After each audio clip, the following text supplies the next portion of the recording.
Nu vil jeg vise en ny teknik, og den hedder så tunesisk ret med enkelt lænke. Og det I måske kan se på den, det er, at ribberne, som vi før egentlig hakkede ind i, det skal vi nemlig ikke gøre nu, de ligger forskudt på den her teknik. Så det er en helt anden teknik, end det vi lavede før, men I kan godt se den forskudte virkning på hvordan det kommer til at gøre det. Og derfor det er meget vigtigt i den her teknik, at man holder øje med, hvor er det, man har hakket ned, så man gør det rigtigt. Jeg har igen slået op og lavet henrækken og tilbagerækken, og er så klar til den første egentlige teknik. Og det jeg gør her, der er det, jeg skal ikke i ribbe, jeg skal i lænke. Og det jeg gør, det er, at hvis man kigger på selve det hakkede,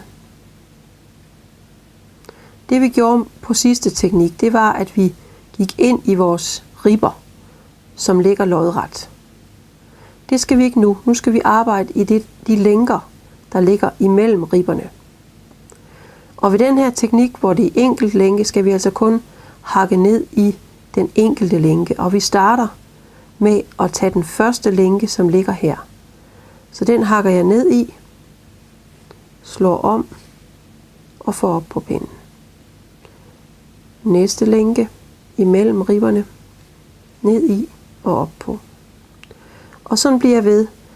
Og ved det her med, at jeg snakkede om, at den blev forskudt, så skal jeg så ikke hakke i den sidste lænke, fordi jeg startede i den første.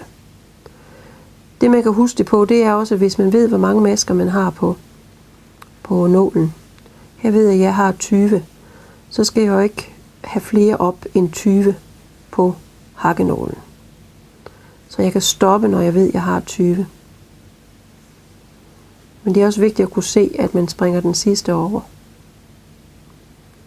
Det kan godt være lidt mere bøvlet at komme ned i de her lænker. Nu har jeg 20. Og så laver jeg min tilbagerækken, som jeg plejer.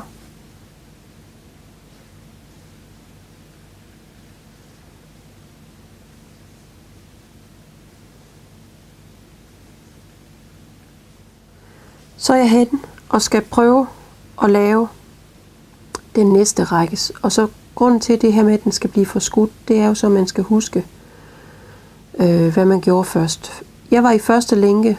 Nu springer jeg den første lænke over og tager og starter i nummer 2 lænke.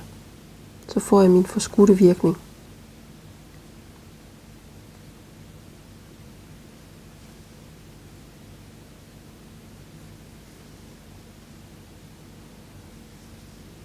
Nu har jeg lavet nummer 2 række, henrækken her, med hvor jeg laver ret maske med enkelt lænke. Og for at få det forskudte, så sprang jeg jo første lænke over her på anden række. Men for at få min maske til at passe, skal jeg så hakke ned i ribben til sidst. For at få 20. Det er det, man skal huske, for ellers så får man for få masker lige pludselig. Det var så tunesisk ret med enkelt lænke.